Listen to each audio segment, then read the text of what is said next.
Daewon Kim stood in the center of the largest room he had ever seen. The ceiling stretched so high above him that he could barely see it.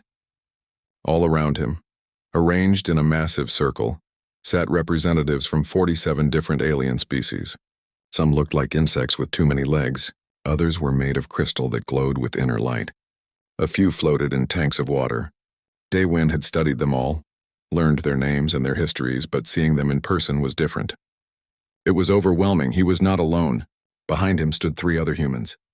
Commander Ji-won Park wore her military uniform, though she had been ordered to remove all weapons before entering. Science advisor Taeyang Lee carried a data pad filled with information about Earth's technology and culture. Cultural liaison Hyejin Choi stood perfectly still, her face calm, though Daewon knew she was nervous. They all were. This was the moment humanity had been waiting for. 15 years ago, humans had discovered how to travel faster than light. They had built ships and gone out into the stars hoping to find others like them. Instead, they had found the Galactic Council, an organization that had ruled space for 10,000 years. The Council had allowed humanity to make contact, to learn their languages, to understand their laws. Now humanity wanted to join them as equals. High Chancellor Rektos rose from his seat. He was Malthari, an insectoid creature nearly 8 feet tall with 4 arms and mandibles that clicked when he spoke. His exoskeleton was decorated with symbols of military victories. When he looked at Daewon, his compound eyes showed nothing but cold calculation. "Humans of Earth," Rektos said, his voice echoing through the chamber. "You have petitioned this council for full membership. We have reviewed your request. We have studied your species. We have reached a decision." Daewon felt his heart beat faster. This was it. Everything humanity had worked for came down to this moment. The council has determined that humanity is not ready for full membership. Rektos continued. "You are too young, too primitive, too dangerous to yourselves and others. However, we recognize that you have achieved space travel and have demonstrated basic intelligence. Therefore, we grant you probationary status, probationary status." The words hit Daewon like a punch to the stomach. He had expected this might happen, but hearing it spoken aloud made it real. Humanity would not be treated as equals. Not yet. What does probationary status mean? Daewon asked, keeping his voice steady. A crystalline being named Kilixin answered. When it spoke, its whole body chimed like bells. "It means you must prove yourselves worthy. You must demonstrate that you can follow our rules, respect our authority, and contribute to galactic civilization. Only then will you be considered for full membership." "How long does this probationary period last?" Ji-won asked from behind Daewon. "As long as necessary," Rektos said. "Some species earn membership in a few centuries. Others never do. It depends entirely on your behavior." Taeyang stepped forward. "What are the terms of our probation?" An aquatic creature named Nurmosk, floating in a transparent sphere filled with blue liquid, projected a hologram into the center of the room. A list of rules appeared, written in glowing text. Daewon read them carefully. Each one made his jaw tighten. Humans could not send military ships beyond their home solar system. Any human vessel traveling in council space had to be unarmed and subject to random inspections. All human trade had to go through council-approved middlemen, who would take 40% of all profits. Humans could not claim new worlds or expand beyond the 3 systems they currently inhabited. Any technology humans developed had to be shared immediately with the council. And humans had to attend mandatory education programs to learn proper civilized behavior. "These terms are harsh," Daewon said carefully. "They will severely limit our ability to grow and prosper. They are standard for probationary species," Kilixin chimed. "We cannot allow dangerous primitives to roam free throughout civilized space. You must earn our trust. And if we refuse these terms?" Ji-won asked. The chamber fell silent. Every alien eye, lens, and sensor focused on the humans. Rektos leaned forward. "Then you will have no relationship with the council at all. You will be isolated, cut off from galactic trade and knowledge. No council species will do business with you. You will be alone in the dark." "So is that what you want?" Daewon looked at his team. Ji-won's face was hard with anger. Taeyang looked worried. Heejin met his eyes and gave a tiny nod. They had discussed this possibility before coming here. They had agreed on what to do. "We accept your terms," Daewon said. He saw surprise on some of the alien faces. They had expected humans to argue, to protest, to make demands. Instead, Daewon simply bowed his head in acceptance. A wise decision, Recto said. There was satisfaction in his voice. Another primitive species had been properly put in their place. You may establish a small embassy here on Zenith Prime Station. You will report to this council every month on your activities. You will obey all council laws without question. Do you understand? We understand perfectly, Day One said. Good. Then this session is concluded. You are dismissed. Day One turned to leave. His team followed him toward the massive doors at the far end of the chamber. They walked in silence, their footsteps echoing on the polished floor. Behind them, the council members began talking among themselves, their voices a mix of clicks, chimes, and burbles. Then Recto spoke, loud enough for the humans to hear. He was talking to the Valorian beside him, but his words carried across the chamber. Perhaps in a few thousand years, they will evolve past their barbarism. Though I doubt their species will last that long, natural selection tends to eliminate the weak. Several council members made sounds that the translator identified as laughter. Day One stopped walking. For a moment he stood perfectly still. Ji-Wan put her hand on her weapon before remembering she was unarmed. Taeyang looked back at the council with undisguised anger. Heejin's calm mask finally cracked, showing hurt and rage. But Day One just took a deep breath. He turned slightly, not fully facing the council, just enough to show he had heard. We understand perfectly, Chancellor, he said quietly. Thank you for your clarity. Then he walked through the doors and his team followed. In the corridor outside, Ji-Wan exploded. That arrogant insect. He insulted us to our faces. We should do nothing, Day One said firmly. Not yet? Not yet? Taeyang asked. What does that mean? Day One looked at each of them. It means we accept their terms. We smile and bow and do everything they ask. And while we do that, we prepare. Prepare for what? Heejin asked, though something in her eyes said she already knew. For the day when they push us too far, Day One said. For the day when we push back. Because that day will come. They've shown us exactly who they are. They think we're weak. They think we're primitive. They think we'll just accept being treated like children forever. He looked back at the closed doors, his expression unreadable. They're wrong, but we're going to let them think they're right. For now, we're going to be patient. We're going to be quiet, and we're going to watch and learn everything we can about them. And then? Ji-Wan asked. And then we'll see, Day One said. But one thing is certain. They will regret underestimating us. All of them will. They walked back to their small ship in silence. Behind them, the Galactic Council continued their discussions, already forgetting about the humans they had just humiliated. They would remember soon enough. 5 years had passed since humanity accepted the Council's terms. 5 long years of swallowing insults and following humiliating rules. 5 years of watching the Galactic Council treat humans like stupid children who needed constant supervision. Captain Bora Yoon stood on the bridge of her transport ship, the New Soul, and watched another Council inspection team board her vessel. This was the 3rd inspection this month. They came every week now, sometimes more often.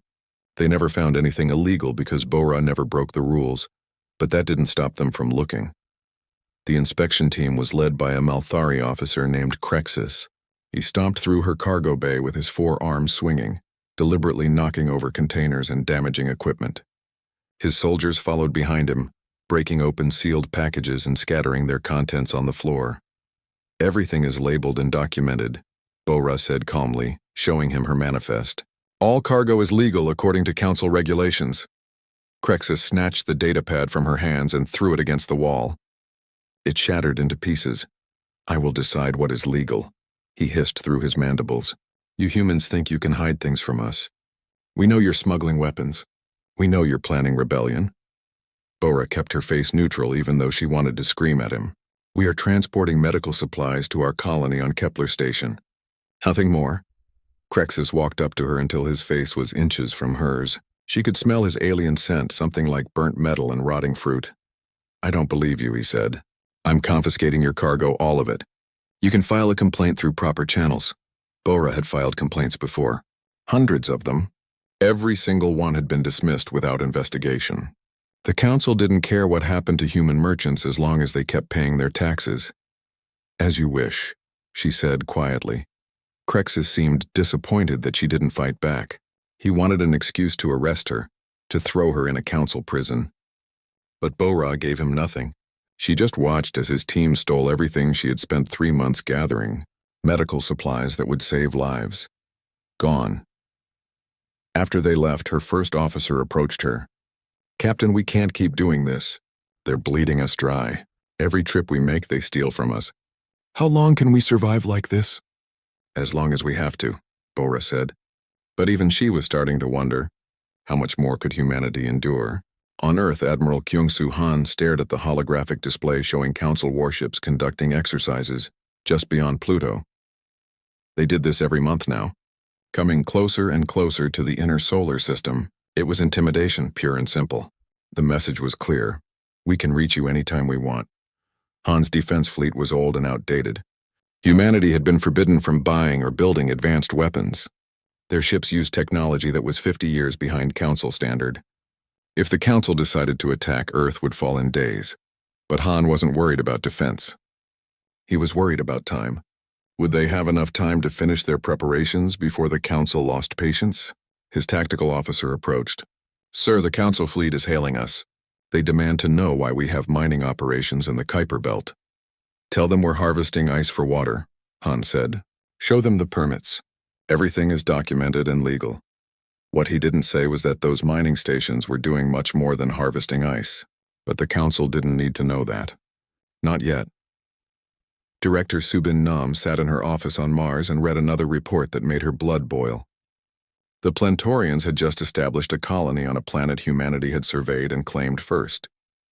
The Council had approved the Plantorian claim and rejected humanity's protest. This was the 5th world humanity had lost this year. Every time humans found a good planet, some Council species would suddenly claim prior rights.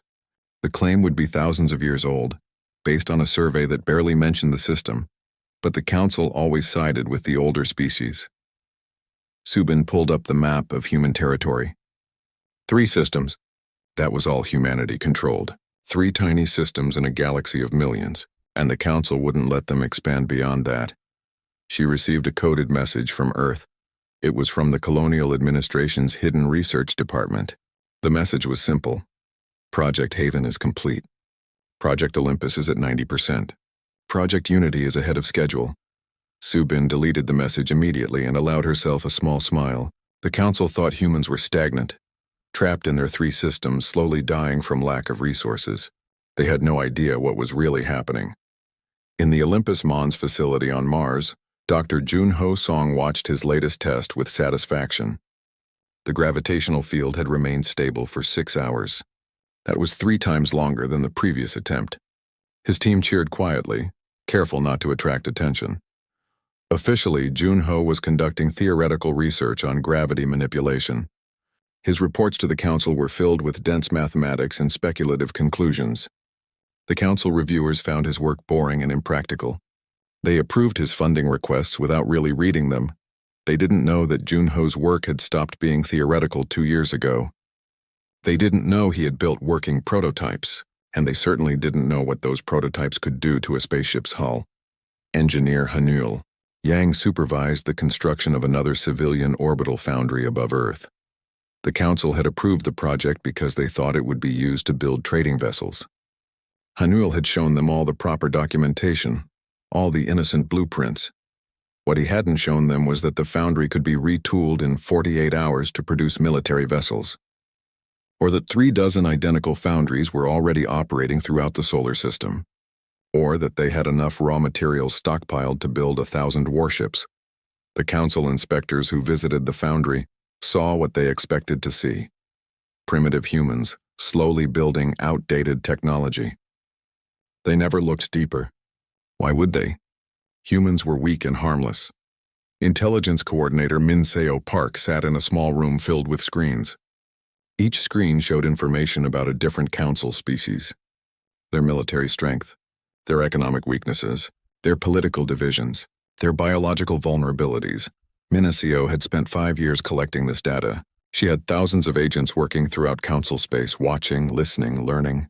The Council thought humans were isolated and ignorant. They had no idea that humans knew more about them than they knew about themselves. She pulled up a file on the Malthari Imperium. High Chancellor Vrektos believed his species was invincible. He had no idea that humans had identified 17 critical weaknesses in Malthari military doctrine, or that humans had mapped every Malthari military base and supply depot, or that humans knew exactly how to cripple the Malthari fleet if it ever became necessary. Ambassador Daewon Kim sat in his small embassy on Zenith Prime Station. His hair had gone gray over the past 5 years. The stress of maintaining a calm face while watching his people suffer had aged him. Every day brought new humiliations.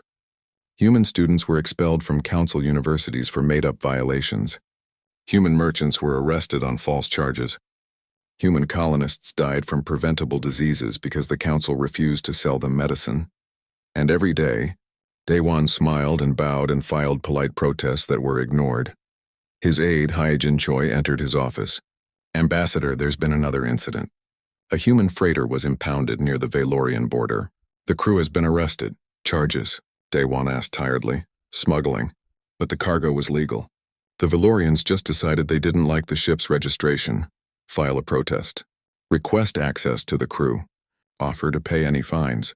Sir, this is the 20th incident this month. When will we—" "Not yet," Daewon said firmly. "We're not ready yet." Hyejin closed the door and spoke quietly. "How much longer? Our people are suffering. They're asking why we don't fight back." Daewon stood and walked to his window. Outside he could see the massive council station, home to thousands of aliens who thought humans were beneath them. "Soon," he said, "the council is becoming more aggressive. More cruel. They think they can push us as hard as they want and we'll just accept it. They're wrong. But we need them to go further. We need them to cross a line that everyone can see." "What line?" Hyejin asked. "I don't know yet, but I'll know it when I see it. And when they cross that line, we'll be ready to respond. Everything we've endured for the past 5 years has been building toward that moment." He turned to face her. "Tell our people to hold on. Tell them their suffering has not been for nothing. Tell them that we remember every insult, every theft, every death. And tell them that when the time comes, the Galactic Council will learn what it means to underestimate humanity." Hyejin nodded and left. Daewon turned back to the window, watching the aliens go about their business, confident in their superiority. They had no idea that humanity was preparing for war. They thought 5 years of silence meant acceptance. They were wrong. The silence was about to end. Station Haven floated in orbit around a green and blue planet in the Kepler system. 50,000 humans called it home. They had built it over 15 years, pouring their sweat and dreams into creating a way station between Earth and humanity's distant colonies. It had schools and gardens and theaters. Children were born there. Families lived there. It was home. Then the Malthari Imperium decided they wanted it. High Chancellor Vrektos appeared on every screen throughout the station. His insectoid face filled the displays as he spoke with absolute authority. "This system belongs to the Malthari Imperium by ancient right. A survey conducted 9,000 years ago grants us claim to this territory. The human structure known as Station Haven is illegally occupying our space. You have 30 days to evacuate. After that, any humans remaining will be removed by force." The message ended. 50,000 people stared at their screens in shock. Captain Bo Rayun received the emergency call while she was halfway across council space. She immediately changed course, pushing her ship's engines to maximum. She wasn't alone. Every human vessel within reach turned toward Kepler system. They had 30 days to evacuate 50,000 people. It wasn't enough time. Bora's ship was one of the first to arrive. The scene at Station Haven broke her heart. Families were packing what they could carry, abandoning everything else. People were crying. Children asked questions their parents couldn't answer. Where would they go? Would they ever come back? "Start loading evacuees," Bora ordered her crew. "Priority to children and elderly. Pack them in tight. We'll make as many runs as we can." Ambassador Daewon had rushed to the council chambers the moment he heard. He stood before the same council that had humiliated humanity 5 years ago and made his case. "The Malthari claim is based on a survey that barely mentioned this system," he said, projecting data for all to see. "They conducted a flyby 9,000 years ago and recorded basic stellar data. That's all. They never colonized it. They never developed it. They showed no interest in it until humans built something there." He pulled up more evidence. "Humanity conducted a thorough survey of this system 20 years ago. We invested 15 years of labor and billions of credits building Station Haven. We have families living there. This is our home by any reasonable definition. High Chancellor Vrektos stood. The law is clear. Prior survey grants territorial rights. The Malthari claim predates yours by 9 millennia. Your investment is irrelevant. Then let us buy the system from you, Day One said. Name your price. We will pay it. The system is not for sale, Vrektos said coldly. We want it for military purposes. Your station will be dismantled. The evacuees will be scattered. This is not a negotiation. Day One looked around the chamber. I appeal to this council. Surely there must be some flexibility in the law, some consideration for the people who will be displaced. Kilixen, the crystalline Valorian, chimed softly. The law exists for a reason, Ambassador. If we make exceptions for one species, others will demand the same. The rule of prior claim must stand. I call for a vote, Day One said desperately. Let the council decide if this claim is just. The vote was held. 45 species voted to uphold the Malthari claim. Only 2 voted against it. Both were younger species who remembered what it felt like to be powerless in the council. Day One stood in the center of that vast chamber, surrounded by aliens who had just voted to destroy a human home, and felt something crack inside him. Not yet, he told himself. Hold on. Not yet. We will evacuate within 30 days, he said quietly. We ask only that you allow us enough time to remove all our people safely. 30 days, Vrektos confirmed. Not 1 hour more. The evacuation was chaos. Bora made 6 trips in the first week, her ship crammed with crying families. Other captains did the same. They worked day and night, barely sleeping, pushing their ships to the breaking point. But there were too many people and not enough ships. By day 28, 8,000 people were still waiting to leave. Bora was loading her 7th group when her communications officer called out urgently. Captain, we have incoming vessels. Malthari warships. Multiple contacts. They're entering the system. Bora felt ice in her stomach. How many? 47 capital ships plus escorts. They're led by High Chancellor Vrektos's personal flagship. They were 2 days early. 8,000 people were still on the station. Bora opened a channel to the Malthari fleet. This is Captain Bora Yoon of the transport vessel New Sol. We are conducting humanitarian evacuation operations. We need 2 more days to complete the removal of all civilians. Vrektos's face appeared on her screen. Your 30 days have expired, human. We have 2 days remaining, Bora said, trying to keep her voice steady. You said 30 days. We have 28. I said 30 days for you to be gone, not 30 days to begin leaving. The deadline has passed. Evacuate your vessels from our territory immediately. There are still 8,000 people on that station. Give us 48 hours, please. They're civilians, families, children. Vrektos leaned closer to the camera. That is not my concern. You had adequate time. If humans remain, it is because of your own inefficiency. Leave now, or your ships will be fired upon. Bora looked at her crew. They all knew what she was thinking. They could run and save the people already on board, or they could stay and try to save more. Continue loading, Bora ordered. We're not leaving anyone behind. She cut the channel to Vrektos and opened one to Admiral Kyung-Soo Han, light years away in the Sol system. Admiral, we have a situation. The Malthari fleet has arrived early. Vrektos is threatening to fire on civilian vessels if we don't leave immediately, but we still have 8,000 people on the station. Han's face was grim. How long do you need? 48 hours to evacuate everyone safely. Will he give you that time?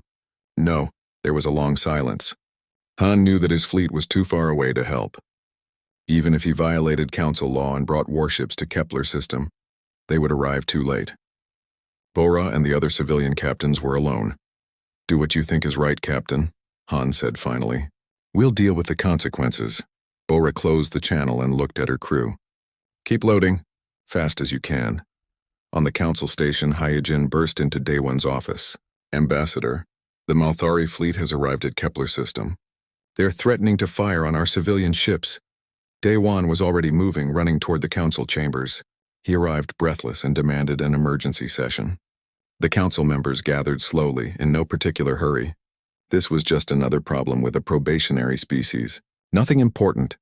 The Malthari fleet is threatening civilian vessels conducting humanitarian evacuation, Day One said. I request that this council order High Chancellor Vrektos to stand down until the evacuation is complete.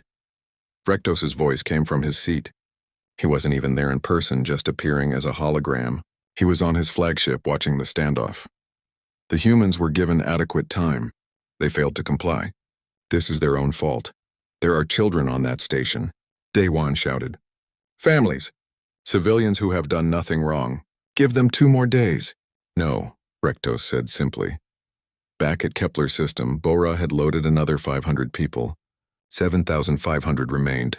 Her ship was dangerously overcrowded already. People were crammed into cargo bays with no seats or safety restraints. If she tried to load many more, the life support would fail. Other captains faced the same problem.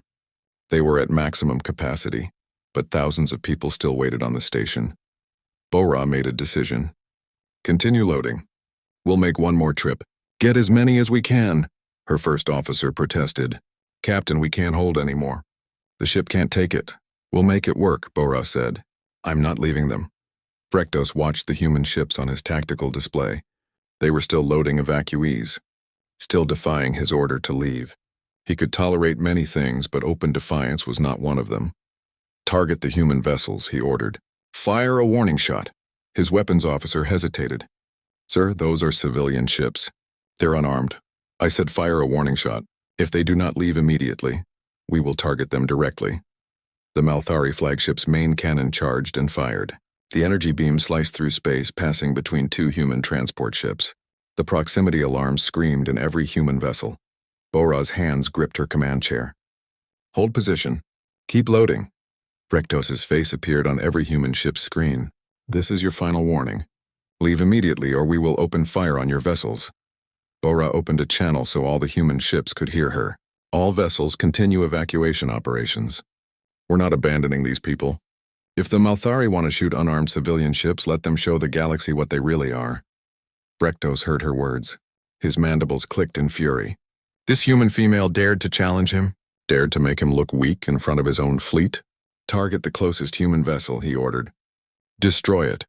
In the council chamber, Day-Wan was still pleading his case when an alert appeared on every screen. The Malthari flagship was firing on human civilian vessels. Everyone watched in real time as the energy beam lanced out from Rektos's ship and struck the transport vessel Busan Hope. The ship exploded. 347 people died instantly. 89 of them were children. 3 months had passed since humanity withdrew from the Galactic Council. 3 months since the Busan Hope and its 347 civilians had been murdered in cold blood. 3 months since Ambassador Day-Wan had walked out of the council chambers and never returned. At first, the council barely noticed humanity's absence. The human embassy on Zenith Prime closed its doors. Human merchants recalled their ships from council space. Human students left council universities and returned home. It all happened quickly and quietly. But then the problems began. Trade arbiter Nurmosk noticed it first. Several dozen trade routes that had relied on human intermediaries suddenly became inefficient. Human merchants had been reliable and fair, and their absence created unexpected gaps. Nothing major, just annoying disruptions. Then medical centers across 36 worlds reported shortages of specific medicines. The formulas had been developed by human researchers and shared with the council as required. But the humans who knew how to manufacture them efficiently had all gone home. Council chemists could make the medicines, but it took longer and cost more. Human engineers who had worked on infrastructure projects throughout council space packed up and left. The projects continued, but progress slowed. Human doctors who had brought new surgical techniques to alien hospitals returned to Earth. Human teachers who had learned council languages and taught in exchange programs disappeared. It was like pulling a single thread from a tapestry and watching the whole thing slowly unravel. Trade arbiter. Nurmosk brought the matter to the council. The human withdrawal is causing more disruption than anticipated. Perhaps we should offer them better terms to return.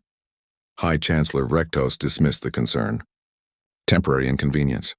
We managed perfectly well for 10,000 years before humans arrived. We will adapt. But Nurmosk was worried about economics. The humans had been poor by council standards, but they had filled useful niches. Their absence was costing money. Perhaps we should send a fleet to Earth, Nurmosk suggested. Demonstrate our power. Demand they return to their proper place. Rektos liked this idea. He had been waiting for an excuse to teach humanity a proper lesson. The council had rules against unprovoked attacks on emerging species, but humanity's withdrawal could be framed as a threat to galactic stability. Yes, Frektos agreed. We will assemble a fleet. I will lead it personally. The humans will see our power and understand their mistake. They will beg to return to probationary status, and we will grant it only under much harsher terms. The other council members agreed. Some were enthusiastic. Others were indifferent. None objected. After all, what could a probationary species do against the might of the Galactic Council? The fleet began assembling at the edge of human space. 250 warships from a dozen different species. It was the largest council fleet gathered in 500 years. Ships from the Malthari Imperium formed the core, massive dreadnoughts covered in weapons. Valorian crystal ships provided long-range sensors. Plantorian cruisers controlled logistics.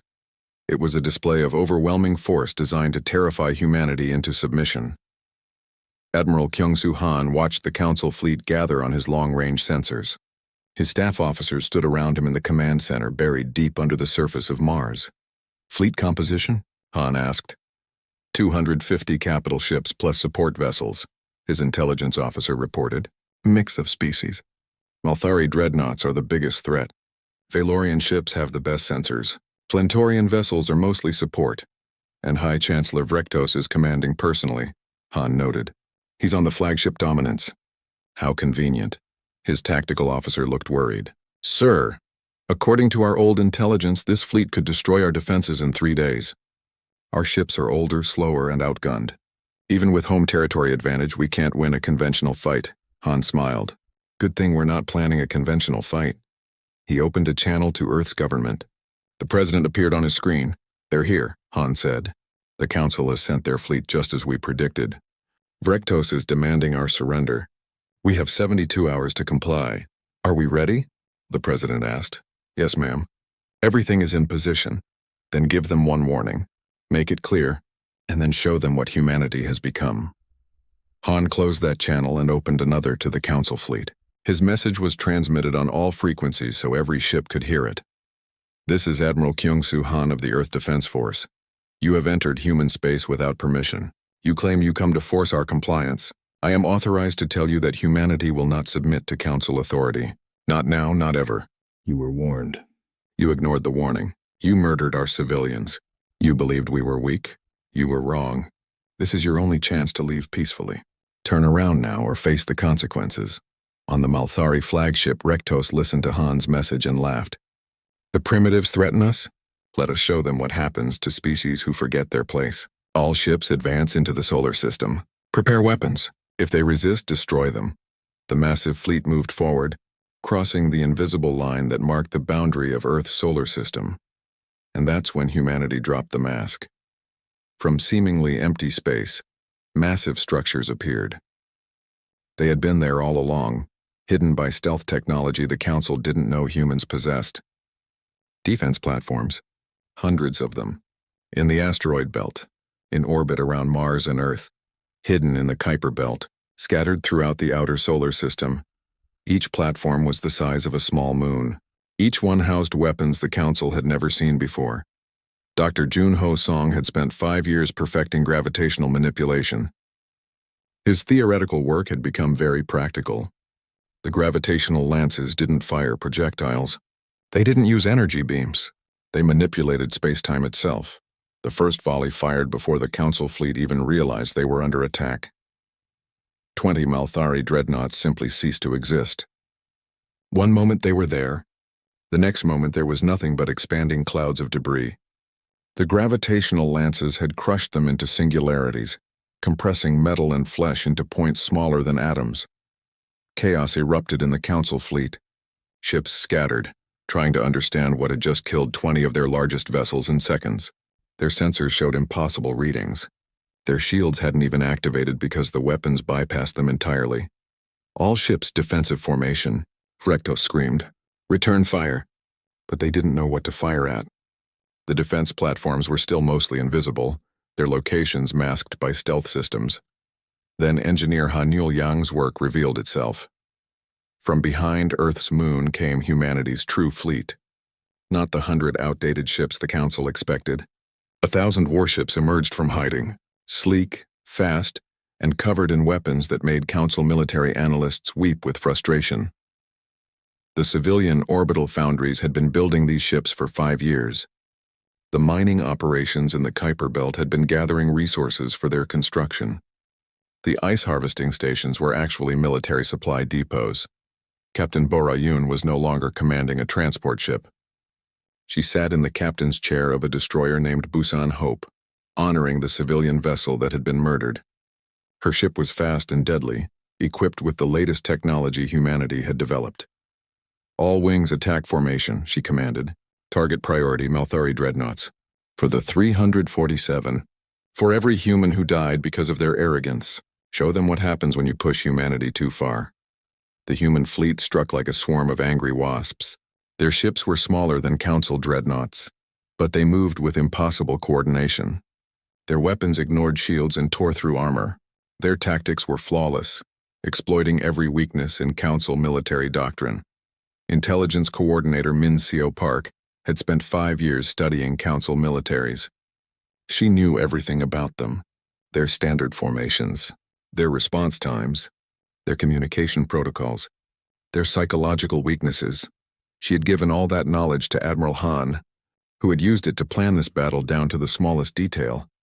The Malthari ships tried to form defensive lines, but human vessels slipped through their formations like ghosts. Valorian crystal ships tried to coordinate with their superior sensors, but human electronic warfare systems jammed their communications. Plantorian support vessels tried to maintain formation, but precise strikes from human railguns shattered them. It wasn't a battle. It was a massacre. High Chancellor Vrektos watched his fleet die around him. In 6 hours, 180 ships had been destroyed or disabled. His massive dreadnoughts, which had terrorized the galaxy for centuries, were being torn apart by human vessels a tenth their size. How? He kept asking. How is this possible? They were primitives. They had nothing. His tactical officer had no answers. The humans were using technology the Council didn't understand. Weapons that shouldn't exist. Tactics that broke every rule of space warfare. The flagship Dominance shuddered as human weapons struck its engines. The ship was crippled, unable to retreat.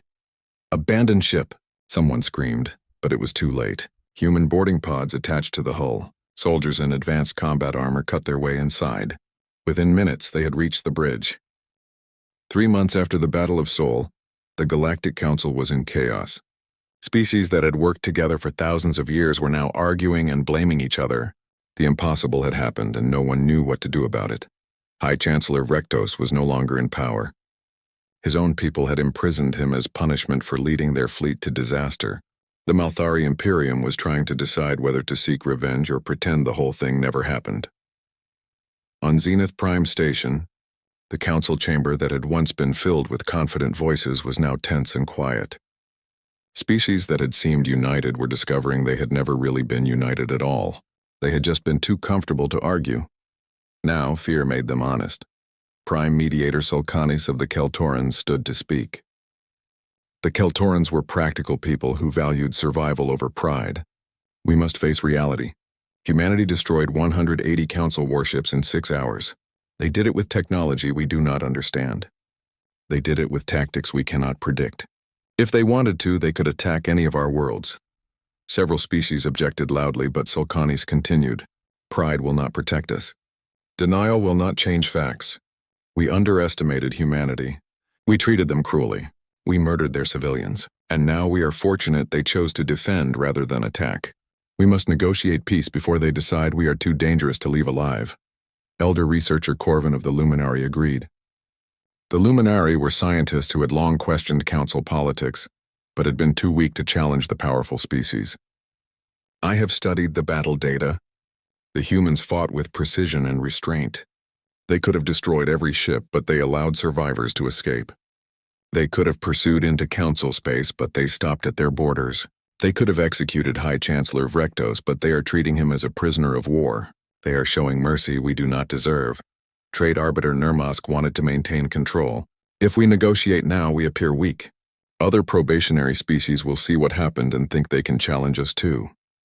"They should challenge us," Corvin said quietly. "Look at what we did to humanity. We exploited them, humiliated them, murdered their children. And why? Because we could. Because we believed might made right. Perhaps it is time the council learned a different lesson. The argument went on for days. Some species wanted revenge. Others wanted peace. Many just wanted to forget the whole thing and hope humanity would leave them alone. Finally, they agreed to send a diplomatic mission to Station Haven. Not to Zenith Prime, not to neutral territory. To the station that humanity had been forced to evacuate, which they had now rebuilt and fortified. The message was clear. The council was coming to human territory, on human terms. Ambassador Daewon Kim stood on the observation deck of the rebuilt Station Haven and watched the council ships approach. He was older now, with more gray in his hair. The past 8 years had aged him, but his eyes were still sharp. Hee-Jin Choi stood beside him. She was no longer just his aide. She would soon replace him as Earth's chief diplomat. Daewon was ready to retire. He had done his part. Now others would carry the burden. They're requesting permission to dock, Hee-Jin said. Grant it, but keep our defenses active. I don't trust them. Should you? Trust them? Daewon was quiet for a moment. No, but we should give them a chance to earn that trust. That's the difference between us and them. The council delegation arrived. Sulcanus led them, accompanied by Corvin and several other species that Daewon recognized as moderates. They had wisely left the aggressive species behind. The meeting took place in Station Haven's main conference room. Through the windows, Earth hung in the distance, blue and beautiful. The council delegates couldn't help but stare at it. That tiny planet had humiliated their entire civilization. Ambassador Kim, Sulcanus began, the Galactic Council has sent us to negotiate peace. We acknowledge that mistakes were made. We wish to correct them. Daewon gestured for them to sit. What are your terms? Corvin projected a hologram. Full membership for humanity. Equal voting rights. Recognition of all territorial claims. Fair trade agreements with no exploitation. Formal apology for past treatment. Reparations for damages and deaths. An immediate release of High Chancellor Vrektos. It was everything humanity had asked for 8 years ago. Everything they had been denied. Now it was being offered freely. Why? Daewon asked. The question confused them. Why? Sulcanus repeated. Why are you offering this now? 8 years ago, when we asked politely, you gave us humiliating probationary status. 5 years ago, when we begged for more time to evacuate civilians, you murdered them. 3 months ago, you sent a fleet to conquer us. Now you offer peace and equality. Why? Sulcanus looked uncomfortable. Because we understand that humanity is powerful. Because we wish to avoid further conflict. In other words, Daewon said quietly, because you fear us, not because you respect us, because you're afraid of what we might do. Is there a difference? Corvin asked. Yes, Daewon said. A very important difference. Respect means you value someone as an equal. Fear means you just want them to stop hurting you. Tell me, mediator, if humanity had remained weak, would you be offering these terms? The silence was answer enough. Daewon stood and walked to the window. Earth rotated slowly beneath them. Somewhere down there, families were rebuilding lives that the council had destroyed. Children were growing up learning to never trust aliens who smiled while holding knives. You are offering us what we asked for 8 years ago, Daewon said. What cost you nothing then? What could have been given peacefully? But you chose cruelty instead. You chose exploitation. You chose murder. And now you are surprised that we fought back. He turned to face them. Here is what humanity has learned about the Galactic Council. You are not a union of equals. You are a hierarchy maintained by fear. You are not peaceful. You are simply strong enough that others dare not challenge you. You do not value life. You value control. For 10,000 years you have crushed emerging species and called it civilization. The council delegates looked at each other nervously. This was not going as they had hoped. We will accept your offer of full membership, Daewon continued. But not because we trust you. We accept because we want a voice in the council. Because we want to ensure what happened to us never happens to another species. Because we believe the council can be reformed, though it will take generations. Sulcanus looked relieved. Then we have an agreement? With conditions, Daewon said. He projected his own hologram. Full membership with immediate voting rights. Recognition of human territorial sovereignty. Establishment of a council justice committee to investigate historical abuses against probationary species. Human representatives on this committee. Prohibition of military force against emerging species without majority consent. Technology sharing that benefits all species, not just the powerful, and human military vessels granted freedom of passage throughout Council space. The Council delegates looked shocked. These terms are unprecedented. So was destroying your fleet, Director Subin Nam said from the corner. She had been quiet until now, but her voice carried weight. We are being generous. We could demand much more. We could demand the Council disband. We could demand each species pay reparations. We could demand leadership changes in every government that voted to attack us. We are not doing that. We are asking only for fairness, and if we refuse? Sulcanis asked carefully. Admiral Kyung Soo-han stepped forward. He was not in uniform, but everyone knew who he was. Then humanity will withdraw completely from galactic affairs. We will close our borders, and we will share our military technology with every probationary species that requests it. We will teach them what we know. We will help them defend themselves, and you will face not one humanity, but dozens of species who learned the same lesson we did. The threat was clear: accept reform, or watch the Council structure crumble as species after species followed humanity's example. The Council delegates asked for time to consider. Daewon gave them 1 hour. They accepted the terms. All of them. They had no choice. As the agreement was being formalized, Corvin approached Daewon privately. I must ask, Ambassador, those 5 years when humanity endured our treatment in silence, were you always planning for war? Daewon considered the question. It was the same question he would be asked many times in the years to come. We were planning to survive, he said finally. War was your choice, not ours. We hoped patience would be enough. We hoped showing restraint would earn respect. We were wrong, so we prepared for the worst while hoping for the best. When you killed our children, you made the choice for us. Do you regret what happened? Corvin asked. Daewon looked at the memorial wall visible through the window. 347 names glowed softly in the starlight. Every day, he said, we never wanted to be warriors. You made us into this. But here is the difference between humanity and the old Council. We will use our strength to protect, not to exploit. We will defend the weak instead of crushing them. We will remember what it felt like to be powerless, and we will ensure others never feel that way again. In the years that followed, the Galactic Council underwent slow transformation. It was not easy. Powerful species resisted. Old hierarchies fought to maintain control.